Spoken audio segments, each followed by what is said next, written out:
right, let's talk smack about Europe a little bit. So Europeans, if you're out there, you notice that, like, every few years there's like a big heat wave. I think there was just one big heat wave in Europe, and a lot of people die. I think like 3,500 people died in the last heat wave in Europe. People die from heat. You don't get that in the US. And, Europeans,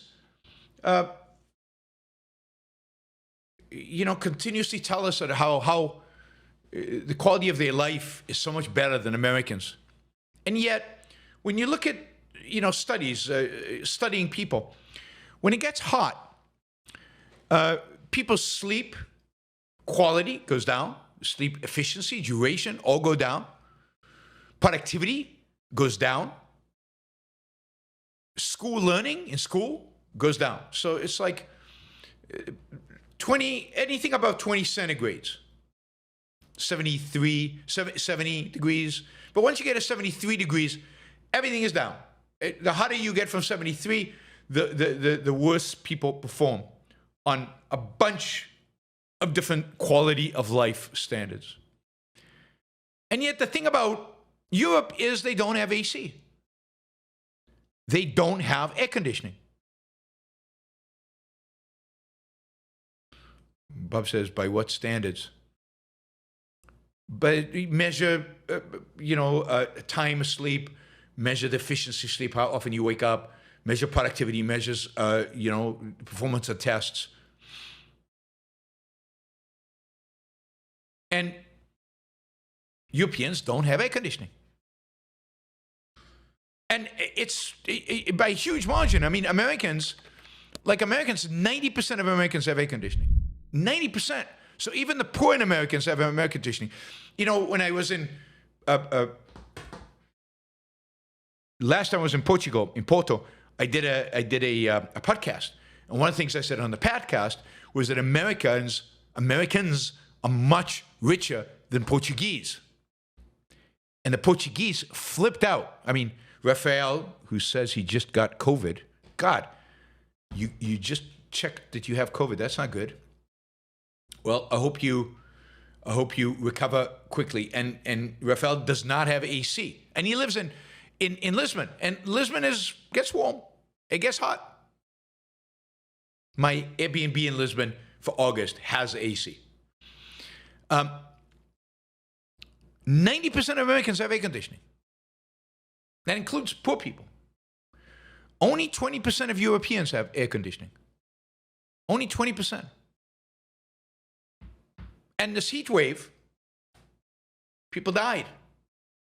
They died of heat. They died because they didn't have AC. It's ridiculous. I mean, you look and, the death rates from heat exposure relative to the United States are significantly higher in comparable cities between the U.S. and Europe. So if you take relative increase in mortality risk at different outdoor temperatures, so for example, you compare Athens, Greece, to Atlanta, Georgia, right? About the same kind of weather. Like Athens, Greece, as soon as it goes above 30 degrees centigrade, people start dying at a dramatically higher rate than in Atlanta, Georgia. And it's not because Americans are better, built for heat. It's because Americans have air conditioning. Barcelona versus Los Angeles, ridiculous. Frankfurt versus Boston. Lisbon versus San Jose, California. Yeah, Lisbon has very much Northern California kind of weather. It can get hot. It can get 32 degrees, right, Rafael? You can get 32 degrees in Lisbon. You get 34 degrees in Lisbon. And that creates real harm to some people. If you have AC, you don't care.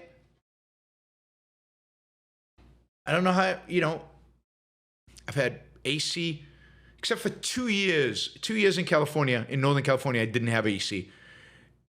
but it was because I was renting. And as soon as I bought the house, I put AC in. And this is one way in which America is much richer than Europe, and much healthier than Europe, and much saner than Europe. And, AC uses huge amounts of electricity. And the Europeans are willing to suffer for the sake of climate change, for the sake of shutting down the nuclear power plants, for the sake of, I don't know, the environment. So good for Americans for now willing to do that. I remember years and years and years ago, this is 1990, probably 91 or 92. I was at a lecture, actually helped organize a lecture by George Reisman, the economist, at the University of Texas in Austin on environmentalism. And it was a huge audience, about 400 people showed up, many of them leftist environmentalists. And they tried to protest and disrupt. Anyway, George was great. And at the end, there was a Q&A, and somebody asked him, what do you do about climate change? No, it wasn't climate change in those days. It was global warming. What do you do about global warming? And George gave the best answer I think anybody's ever given in a Q&A to any question, ever. He basically said, what do you mean? You buy more air conditioning. And I thought that was the best answer. I still think it's the best answer. I was just rolling around laughing when he said that, and you could see the audience was horrified. But of course, that's exactly the solution. No human being can survive in Las Vegas unless you have air conditioning. I mean, I guess some nomadic peoples can survive there, but no normal person, no civilized person, put it that way, can survive in Las Vegas. You need AC.